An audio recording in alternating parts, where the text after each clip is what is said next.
तो आप लोगों का फिर से स्वागत है मेरे नए ब्लॉग में।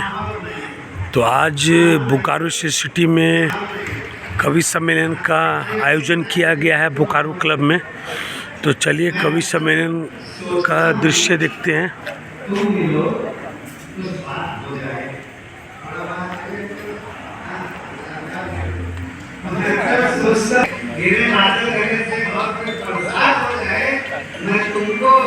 तो चलिए अंदर चलते हैं और कवि सम्मेलन का दृश्य देखते हैं। साथ लेकर कार से जब घूमने निकलूं कि पंचर हो सभी टायर वहीं पर नाश हो जाएगा।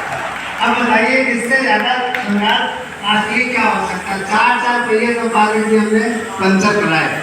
मेरी गाड़ी है हांडा सिटी वाली, तो उसका एक पहिया लगभग आता है 8-9 हज़ार रुपए का। तो 36,000 रुपए का हमारा प्रेम था और आपको मजा नहीं है, आपने तालियां कम बजाई। मतलब लोन लेके हम मोहब्बत करें, क्या करें। आइए मैं व्यंग्य के बड़े कवि को आमंत्रित करता हूँ। आप लोग मुझे खूब जानते हैं, मेरी लगभग सभी कविताओं से आप लोग परिचित हैं। कुछ लोग नए पढ़ जाते होंगे, कुछ लोग नए घट जाते होंगे, लेकिन आज मैं एक ऐसे व्यंग्यकार को आपके सामने आमंत्रित करना चाहता हूँ। स्वागत है। जिनका नाम मुकुल महान है। चाहे वो हिंदुस्तान अखबार का नक्कार खाना कॉलम हो या अन्य तमाम समाचार पत्रों के रेगुलर कॉलम्स हों, वो उसमें कॉलम लिखते हैं। चाहे वो टेलीविज़न के बहुत सारे कार्यक्रम ऐसे हों जो कविता के होते हैं, उसमें वो व्यंग्यकार के रूप में बुलाए जाते हैं। उनकी पुस्तक यमलोक में घोटाला उत्तर प्रदेश सरकार से 1 लाख रुपए का पुरस्कार पाई हुई पुस्तक है।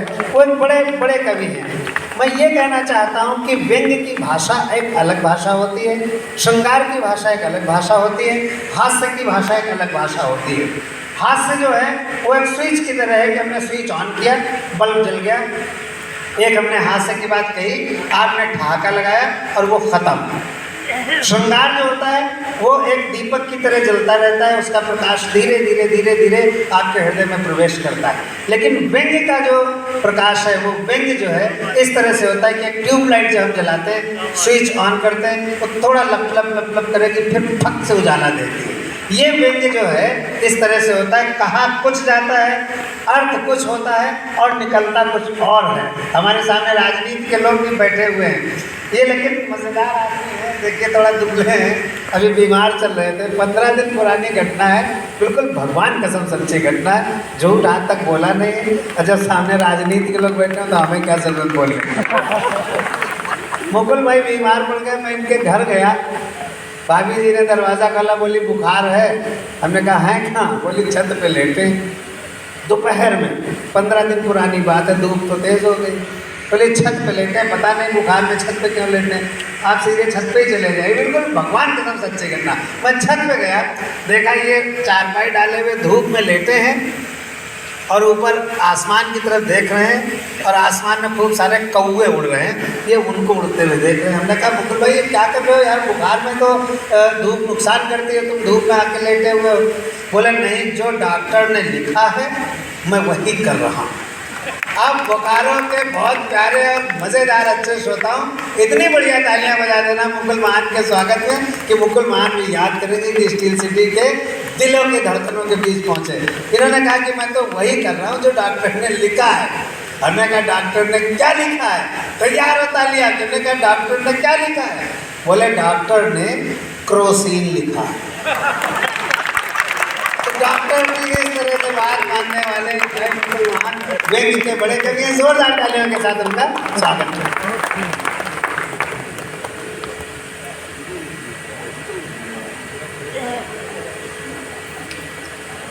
भाई जैसे हमें सर्वेश जी ने उठाया, भगवान इनको भी उठाए। अच्छा नहीं, आशा वो नहीं, माइक पर कविता पाठ के लिए एक बार अच्छी सी तालियां सर्वेश जी के लिए होनी चाहिए। बहुत अच्छा संचालन कर रहे हैं, हमेशा ही अच्छा संचालन करते हैं क्योंकि ये ज्ञानी है। अभी कल हमको ज्ञान दे रहे थे कि मुकुल भाई तुम्हें पता है कि लोहा लोहे को काटता है, पानी पानी को काटता है, नेता नेता को काटता है। इतना कहीं रहे थे कि इनको कुत्ता काट के भाग गया। तो हमारे बड़े भाई हो यार। तो ऐसी स्थितियाँ इनके साथ होती रहती हैं। बहुत अच्छे संचालक है, उससे अच्छे कवि हैं और उससे अच्छे जो है ये यशपार्थी हैं। राज्य मंत्री का दर्जा इन्हें मिल चुका है। पता नहीं वापस क्यों लिया गया या इन्होंने स्वयं इस्तीफा दे दिया। मैं ये जब राज्य मंत्री हुआ करते थे तो मैंने इनके साथ ना वापस लिया गया है ना हमने इस्तीफा दिया है, अभी हम हैं। अच्छा अब कल चलो उत्तर प्रदेश, तुमको पता चल जाएगा हम हैं कि नहीं। मैंने इनके साथ बहुत सारी यात्राएं करी इनकी सरकारी गाड़ी में। अब लाल बत्तियाँ तो नहीं होती हैं लेकिन पद होता है।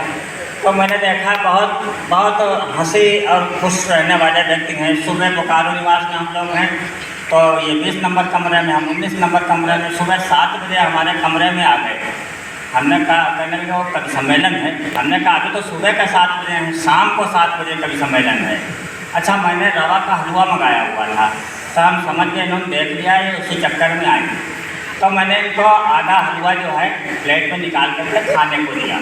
इन्होंने चम्मच उठाई, प्लेट उठाई, थोड़ा सा हलवा ज़मीन पे गिरा दिया। फिर प्लेट उठाई, चम्मच उठाया, थोड़ा सा हलवा ज़मीन पे गिरा दिया। तीसरी बार फिर प्लेट उठाई, चम्मच उठाया, थोड़ा सा हलवा ज़मीन पर गिरा दिया। तो मैंने टोका, मैंने कहा सर्वे जी आपको हलवा खाने के लिए भी आप इसे ज़मीन पर गिरा रहे हैं। तो इन्होंने कहा कि मुकुल जी इस हलवे पर एक चींटी चल रही है, मैं उसे निकाल रहा। सच्ची घटना है। तब मैंने कहा कि भाई चींटी हलवे पर नहीं चल रही है, आपके चश्मे के फ्रेम पे चल रही है। सही बात है, सही बात है। तो होता कुछ है इनके बात और हो कुछ जाता है। चींटी इनके रेलवे पे चल रही थी लेकिन इनको लगा कि चश्मे के फ्रेम पे चल रही है, कहा गए। अच्छा, होता क्या है कि इनके साथ घटनाएं होते रहते हैं। ये घर में भी कभी बने रहते हैं, जबकि घर में पति बने रहना चाहिए। अच्छा, लेकिन ये घर में भी पति बने रहते हैं। एक बार पत्नी से कहने लगे तुम देखने में बेवकूफ़ लगती हो, लेकिन इतना कहते ही इनको एहसास हो गया कि ये हम क्या कह गए। कोई पति वाला पत्नी से यह कह जाए हिंदुस्तान में, तो उनका तुम देखने में बेवकूफ़ लगती हो। फिर डर गया, कहने लगे लेकिन हो नहीं। अच्छा, पत्नी ने जो जवाब दिया उसको बता दिया हूँ। पत्नी ने कहा कि हमारे तुम्हारे में यही तो अंतर है, तुम देखने लगते हो नहीं। पति ने कहा हर पति अपनी पत्नी के बारे में सोच रहा है यहाँ पे, और हर पत्नी अपने पति की तरफ देख रही है। अच्छा, क्या कई बार होता है ना, घर में ही हम लोगों के इम्तहान हो जाते हैं पतियों के। एक मेरा एग्ज़ाम हो गया घर में, पत्नी ने, मैं सही में शादीशुदा हूँ, देखने में छोटा लग रहा हूँ लेकिन शादीशुदा। अच्छा, तुम तो हमको देखना तो तलाकशुदा लग रहा है। भाई तलाक ही उसी की होगी जो कभी पति रहा होगा ना। तब मैं बताता हूँ, देखिए पत्नी क्या क्या पूछ पड़ती है। अचानक पत्नी की बुद्धि चकराई, मेरा सामान्य ज्ञान चेक करने पर उतर आई। मेरा सामान्य ज्ञान चेक करने पर उतर आए, बोली आप लंबी लंबी उड़ाते हैं, बताइए हिंदुस्तान में पति परमेश्वर क्यों कहे जाते हैं? हाय हाय, अच्छा बेंगे, बताइए हिंदुस्तान में पति परमेश्वर क्यों कहे जाते? अच्छा, मैं आज तक नहीं समझ पाया हूँ कि पति को परमेश्वर किसने कह दिया और पति ने मान भी लिया, है ना। तो बताइए पति परमेश्वर क्यों कहे जाते हैं? ये सुनकर पति बोला कि भगवान तुम्हें इतना भी समझ में नहीं आता है कि परमेश्वर और पति का गहरा नाता है। पति और परमेश्वर का गहरा नाता है क्योंकि शादी के बाद पति मुसीबत बाहुल्य क्षेत्र में पड़ा रहता है। शादी के बाद पति मुसीबत बाहुल्य क्षेत्र में पड़ा रहता है और उसे बचाने के लिए परमेश्वर जिंदगी भर पति के साथ खड़ा रहता है। इसीलिए वो पति परमेश्वर। चलिए मैं एक सीधे धीरे धीरे कविता की ओर आता हूँ। एक रात का वक्त है, रात में उल्लू जागते हैं। नहीं, बिल्कुल सही बात है। अच्छा, सर्वे जी उदाहरण है इसके। तो नहीं, इसका थोड़ी उदाहरण तुम सो रहे हो क्या? अब उल्लू से हमें याद आया कि जैसे आज ये कार्यक्रम हो रहा है, एक बार आज किस लिए कार्यक्रम हो रहा है मुझे नहीं पता, हिंदुस्तान अखबार की तरफ से कार्यक्रम हो रहा है। हमारे देश में दिवस बहुत होते हैं, हैंडवाश दिवस तक होता है। एक बार पर्यावरण दिवस था, मैं सर्वे जी के यहाँ गया, हमने देखा है घर में लगा हुआ एक पेड़ कटवा रहे हैं। हमने कहा सर्वेश भाई ये पेड़ तो कटवा रहे हैं, पेड़ तो बहुत ज़रूरी है, लगाए जाने चाहिए, लगा हुआ पेड़ आप कटवा रहे हैं, दूसरे आज पर्यावरण दिवस है। तो सर्वेश भाई ने कहा कि मुकुल जी इस पेड़ पर उल्लू बैठते हैं, लोग आते हैं, अच्छा नहीं लगता है, इसलिए मैं इस पेड़ को कटवा देता हूँ। हमने कहा नहीं, उल्लू बैठते हैं, बैठने दीजिए, पेड़ तो है। लेकिन ये नहीं माने, इन्होंने पेड़ कटवा दिया। पेड़ से जो लकड़ी निकली उसका सोफ़ा बनवा लिया, सोफ़ा बनवा के ड्राइंग रूम में रखवा दिया और खुद जा कर के बैठ गए।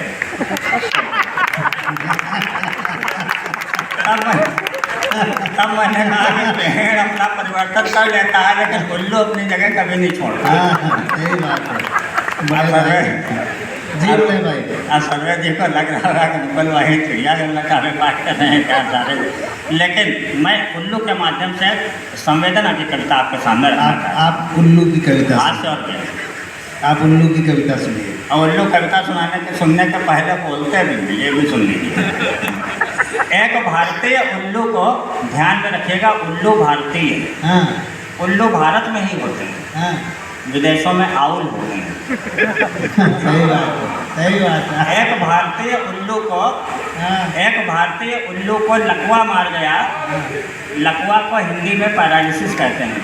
हाँ सही बात। एक भारतीय उल्लू को लकवा मार गया, टेढ़ा होते होते यमलोक सिधार गया। यमराज ने उल्लू का खाता उठाया। अकाउंट सेक्शन सबका हिसाब किताब दिखा रहा था पापू ने कहा। यमराज ने उल्लू का खाता उठाया, काफ़ी देर तक जोड़ा घटाया, फिर यमदूतों को आवाज़ लगाई, ये गलत उल्लू कहाँ से उठा लाए भाई, ये गलत उल्लू कहाँ से उठा लाए भाई, फ़ौरन इसका लकवा हटाओ, सीधा करके से वापस इंडिया पहुँचाओ। यमदूत बोले हुजूर लकवा तो हट जाएगा पर टेढ़ापन तो जाते जाते जाएगा। हाय हाय हाय हाय।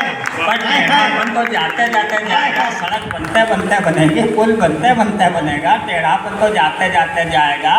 ये सुनकर उल्लू बोला हुजूर चिंता मत कीजिए, मुझे तो बस जाने की आज्ञा दीजिए। और अंतिम में 2 पंक्तियाँ छिड़का की, मुझे तो बस जाने की आज्ञा दीजिए। अरे माना हमारा देश ओलंपिक में फेल है, माना हमारा देश ओलंपिक में फेल है, पर उल्लू सीधा करना हमारे बाएं हाथ का खेल। बहुत अच्छे। हाय हाय हाय हाय हाय हाय हाय। साहब एक क्योंकि बहुत पढ़े लिखे लोग यहाँ बैठे, यह सौभाग्य बहुत कम मिलता है कि खूब अच्छे खासे पढ़े लिखे लोग मिले, तब मैं ये छड़िका राजनीति संबंधित जो है आपके सामने रखा। बहुत बढ़िया। व्यंग्य के बड़े कवि हैं मुगल महान। मैंने नेताओं पर बहुत लिखा, बहुत सुनाया, पर देखा सब कोई फर्क नहीं पड़ता। वो सुनते सुनते आदि हो गए, सुनाते सुनाते आदि हो गए। सही बात। तब मैं नेताओं की पत्नियों पर लिखने लगा। अच्छा। हाय हाय। पहले तो कुछ नेता बुरा भी मान जाते थे, जब से उनकी पत्नियों पर लिखने लगे कोई नेता बुरे नहीं मानता। और बीजेपी के नेता तो खास करके बुरा नहीं मानते कि उनकी पत्नियाँ ही नहीं होती। अच्छा। हाय हाय। वाह वाह वाह वाह वाह। आप कभी भी झाँक करके देख लीजिएगा, इस पार्टी में अगर 5 पत्नियां होती हैं तो 20 नेता होते हैं। अब एवरेज लगा के देख लीजिए कि एवरेज इतना ख़राब आता है, पर पत्नी पर पति नेताओं का एवरेज इतना ख़राब आता है, उससे ज़्यादा एवरेज मेरा स्कूटर देती है 40, है ना। इसलिए जो है मैंने नेताओं पर लिखना बंद कर दिया। एक अंतिम छड़िका है राजनीति पर। हमने एक नेताजी से पूछा महोदय, हम एक बात समझ नहीं पाते हैं कि आप चुनाव जीतने के बाद 5 साल के लिए जनता से कट क्यों जाते हैं। बहुत अच्छी छड़िका है। वाह। आप चुनाव जीतने के बाद 5 साल के लिए जनता से कट क्यों जाते हैं। नेताजी बोले कमाल है, कितना आसान सवाल है कि जब कोई व्यक्ति जनता से कटकर जनता के लिए, जनता के द्वारा, जनता का, डेमोक्रेसी की यही परिभाषा है। Democracy of the people, for the people, by the people. आज भी यही डेफिनीशन है, आज भी यही परिभाषा, लेकिन इसमें प्रीपोजिशंस की स्पेलिंग बदल गई। सुनिएगा, प्रीपोजिशंस की स्पेलिंग बदल गई। डेमोक्रेसी ऑफ द पीपुल में ऑफ की स्पेलिंग बदल गई, OF से OFF हो गई। हाय हाय। वाह वाह वाह वाह वाह। डेमोक्रेसी फॉर द पीपुल में फॉर की स्पेलिंग बदल गई, FOR से FAR हो गई। हाय हाय। और डेमोक्रेसी बाय द पीपुल में बाई की स्पेलिंग बदल गई, BY से BUY हो गई। बहुत अच्छे। बड़ा व्यंग्य भाई। वाह वाह वाह वाह वाह। तो जब कोई व्यक्ति जनता से कटकर जनता के लिए, जनता के द्वारा, जनता का तथा कथित भक्त हो जाता है, तो वो दिल, दिमाग, आत्मा, शरीर और चरित्र 5 भागों में विभक्त हो जाता है। 5 भागों में विभक्त हो जाता। सुनिए ये 5 भाग क्या करते हैं। 5 भागों में विभक्त हो जाता है। दिल कुर्सी में लटकता है, दिल कुर्सी में लटकता है। दिल कुर्सी में लटकता है, दिमाग कुर्सी को बचाने में भटकता है, आत्मा तिजोरी में बस जाती है, और ये काया और ये काया राजनीति रूपी मेनका में किसी विश्वामित्र की तरह फंस जाती है। वाह वाह वाह। और ये काया राजनीति रूपी मेनका में किसी विश्वामित्र की तरह फंस जाती है। अरे पांचवा तत्व तो चरित्र है, इसकी तो लीला ही विचित्र है, इसकी तो लीला ही विचित्र है। अंधेरा कायम रखने के लिए इसी सूरज की तरह अस्त हो जाता है और मौका देखते ही किसी आत्मघाती दस्ते की तरह हमेशा के लिए ध्वस्त हो जाता है। किसी आत्मघाती दस्ते की तरह हमेशा के लिए ध्वस्त हो जाता है। और हम नेता लोग अपने इन्हीं 5 तत्वों में तल्लीन रहते हैं, जनता से इसीलिए नहीं मिल पाते क्योंकि जिंदा रहते हुए भी अपने इन्हीं 5 तत्वों में विलीन हैं। वाह वाह, बहुत बढ़िया। एक अंतिम कविता फाइनल, जो सेमीफाइनल हो गए थे, 4-5 अच्छे लोग तालियां बजा दीजिए। एक दृश्य काव्य आपके सामने रख रहा हूँ, सारे अच्छे लोग, 3.5 मिनट की कविता। हमारा मानना है सर, आप राजनीति से जुड़े हैं, कि देश में स्वास्थ्य, शिक्षा, सुरक्षा और खाद्य पदार्थ, इन 4 चीज़ों पर मजबूत कंट्रोल और इंफ्रास्ट्रक्चर होना चाहिए। लेकिन कई बार इम्तहान ऐसे होते हैं प्रकृति के कि हम उस पर खड़े नहीं उतर पाते। तो मैं एक सरकारी अस्पताल की कविता सुनाता हूँ। दृश्य काव्य हास्य और व्यंग है, आपको आनंद आएगा। बहुत अच्छी कविता है। तो खाली कविता के साथ पढ़ते चलिए। एक छोटा बच्चा बैठा हुआ, मुझे बड़ा अच्छा लग रहा है, बड़े ध्यान से सुनना है। आज इस उम्र के बच्चे आने चाहिए कवि सम्मेलन में, यहाँ से संस्कार। एकदम एकदम। बेटियां भी बैठी हैं, बेटियां भगवान का वरदान होती हैं, शहनाई की आगाज़ की वो तान होती हैं, उस घर में लगा देती हैं खुशियों के मेले जिस घर के कोने कोने से अनजान होती हैं। वाह वाह वाह वाह वाह। सरकारी अस्पताल माँ से कविता शुरू प्रारंभ किया था प्रभाकर जी ने, और माँ पर आदरणीय रघुवंशी जी समाप्त करेंगे। और इसके बीच में पूरा कवि सम्मेलन माँ से लेकर के माँ तक की यात्रा, और मेरी इसी बीच में सरकारी अस्पताल की यात्रा। हम एक सरकारी अस्पताल में एडमिट हो गए, जनरल वार्ड के बेड नंबर 4 में फिट हो गए। जनरल वार्ड के बेड नंबर 4 में फिट हो गए। हमने बेड नंबर 3 वाले से जिज्ञासा जताई, तुम यहाँ कब से एडमिट हो भाई? ये सुनकर बेड नंबर 3 वाला मुस्कुराया, बोला मैं पैदा होने के बाद डिस्चार्ज ही का हो पाया। 7 सरकारी अस्पतालों की स्थितियाँ हैं। बोला मैं पैदा होने के बाद डिस्चार्ज ही का हो पाया। हमने कहा कमाल है। वो बोला क्यों, तुम्हें पता नहीं है सरकारी अस्पताल? बोला क्यों तुम्हें पता नहीं है सरकारी अस्पताल है? इतना सुनकर मैं तो सिर्फ डर गया, लेकिन हमारी वार्तालाप सुनकर बेड नंबर 2 वाला दहशत में मर गया। लेकिन हमारी वार्तालाप सुनकर बेड नंबर 2 वाला दहशत में मर गया। अब तो हम और भी ज़्यादा भयग्रस्त हो गए, कंबल ओढ़कर हनुमान चालीसा पढ़ने में व्यस्त हो गए। कंबल ओढ़कर हनुमान चालीसा पढ़ने में व्यस्त हो गए। दृश्य देखिएगा कि इतने में अस्पताल का वार्ड बॉय आया, मुझे एक स्ट्रेचर पर लिटाया। मैंने कहा मित्र हमें कहाँ ले जाना है? वो बोला चुप रहो, तुम्हारा पोस्टमार्टम करवाना है। अच्छा, हाय हाय, कुछ भी हो सकता है सरकारी अस्पताल है। बोला चुप रहो, तुम्हारा पोस्टमार्टम करवाना है। मैंने उछल कर जिंदा होने का सबूत पेश किया। आजकल अगर आप जिंदा हैं तो आपको उछल कर बताना पड़ता है भैया मैं भी हूँ। मैंने उछल कर जिंदा होने का सबूत पेश किया। इस पर वार्ड बॉय ने मेरी तरफ फेस किया, बोला आदमी हो कि दरिंदा हो? सरकारी अस्पताल में अभी तक जिंदा हो? बोला आदमी हो कि दरिंदा हो, सरकारी अस्पताल में अभी तक जिंदा हो? हमारी आत्मा सरकारी तंत्र में भटक रही थी। इतने में हमने देखा बेड नंबर 5 के कंबल से छोटी सी पूंछ लटक रही थी। अच्छा, बिल्कुल सत्य घटना है, हिंदुस्तान अखबार में निकला था एक बार 7-8 साल पहले कि बेड नंबर 5 के कंबल से छोटी सी पूंछ लटक रही थी। हम जिज्ञासा का एवरेस्ट चढ़ गए, अपने बेड से उतरकर बेड नंबर 5 तक बढ़ गए। हमने बेड नंबर 5 का कंबल धीमे से हटाया। अंदर लेटा हुआ कुत्ता, सर्विस खाना सुनना नहीं, सुनना खाली। अंदर लेटा हुआ कुत्ता हमें देखकर अर्थपूर्ण ढंग से मुस्कुराया। अर्थपूर्ण ढंग का मतलब होता है कि that was very meaningful smile कुत्ते की। हमें देखकर अर्थपूर्ण ढंग से मुस्कुराया। उसकी व्यंग भरी मुस्कुराहट ने हमें जता दिया कि यहाँ भी सताने आ गए। किसने बता दिया यहाँ भी सताने आ गए, किसने पता बता दिया। अब देखिए मैं बेड नंबर 5 के कंबल के अंदर झांक रहा हूँ और मुझे नहीं पता कि वार्ड में मेरे पीछे क्या हो रहा है। किसने पता बता दिया। अब तो हमारी आत्मा हिचकोले खाने लगी। तभी पीछे से एक नर्स मेरे इंजेक्शन लगाने लगी। तभी पीछे से एक नर्स मेरे इंजेक्शन लगाने लगी। मैंने नर्स से कहा क्या कर रही हैं सिस्टर। नर्स बोली कुत्ते बोलते नहीं हैं मिस्टर। नर्स बोली कुत्ते बोलते नहीं मिस्टर। ये सुनकर वहाँ से भागा। नर्स बोली बच गया अभागा। बाय द वे सुई इसे ही लग जाती तो इतनी रात में अपने टॉमी के लिए दूसरा इंजेक्शन कहाँ से लाती। इतनी रात में अपने टॉमी के लिए दूसरा इंजेक्शन कहाँ से लाती। मैं वापस अपने बेड में धंस गया। मन बोला मुकुल महान तो यहाँ से भाग ले वरना फंस गया। मन बोला मुकुल महान तू यहाँ से भाग ले वरना फंस गया। मैंने ताम झाम समेटा सड़क पर आ गया। मुझे लगा जैसे कोई नई जिंदगी पा गया। अब देखिए बिना इलाज कराए भागने तो लग रहा है नई जिंदगी मिल गई। इलाज हो जाता तो अभी हमें नई जिंदगी मिल जाती। मैं सड़क पर आ गया। मैं सड़क पर खड़ा खड़ा अपने उज्जवल भविष्य के बारे में सोच रहा था।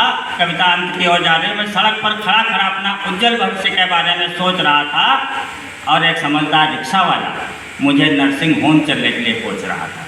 बहुत अच्छे। और एक रिक्शा वाला मुझे नर्सिंग होम चलने के लिए पूछ रहा था। मैंने रिक्शे वाले से कहा प्रभाकर भाई साहब मैंने रिक्शे वाले से कहा कि भैया सही फरमाते हो लेकिन किसे कहाँ जाना है ये बिना बताए कैसे जान जाते हो।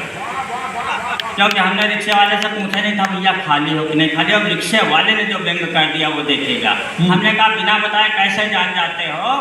ये सुनकर रिक्शे वाला बोला बाबूजी आपके चेहरे की दहशत बता रही है। बाबूजी आपके चेहरे की दहशत बता रही है कि सवारी जिंदा बचकर सरकारी अस्पताल तैयार है।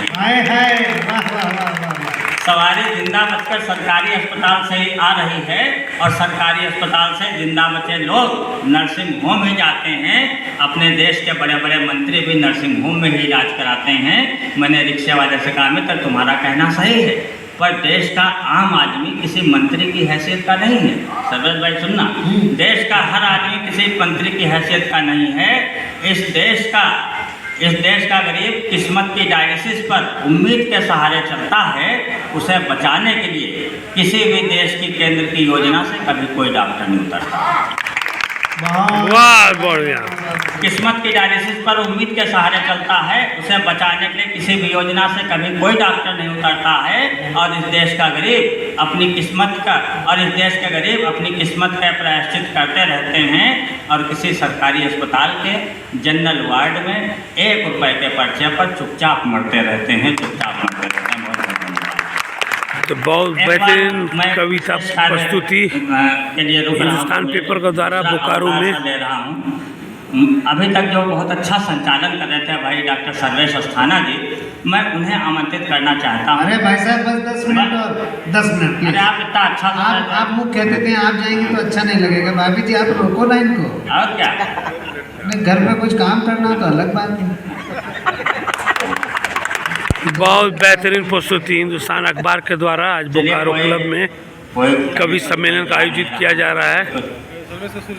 तो बने रहे ब्लॉक में। कुछ लोग चलते फिरते देख रहे हैं, कुछ लोगों को नींद की बीमारी होती, चलते हैं फिर वापस बैठ जाते हैं।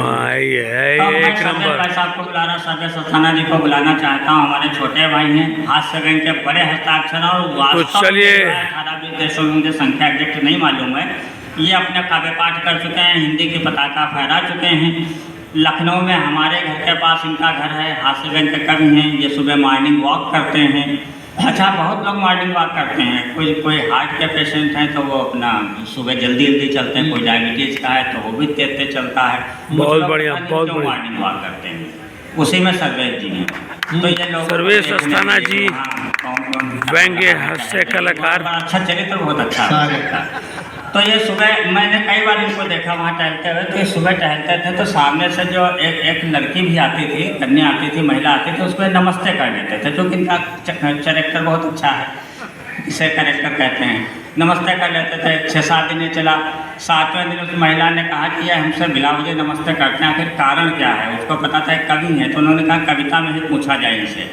तो अगले दिन जब सर्वेश भाई इधर से जा रहे थे, वो लड़की इधर से आ रहे थे, लड़की ने इनको रोका। इन्होंने नमस्ते की, लड़की ने रोका और पूछा कविता में, कन्या बोली इसी समय तुम रोज हमें मिल जाते हो, बीजेपी के कमल सरीखे आखिर क्यों खिल जाते हो?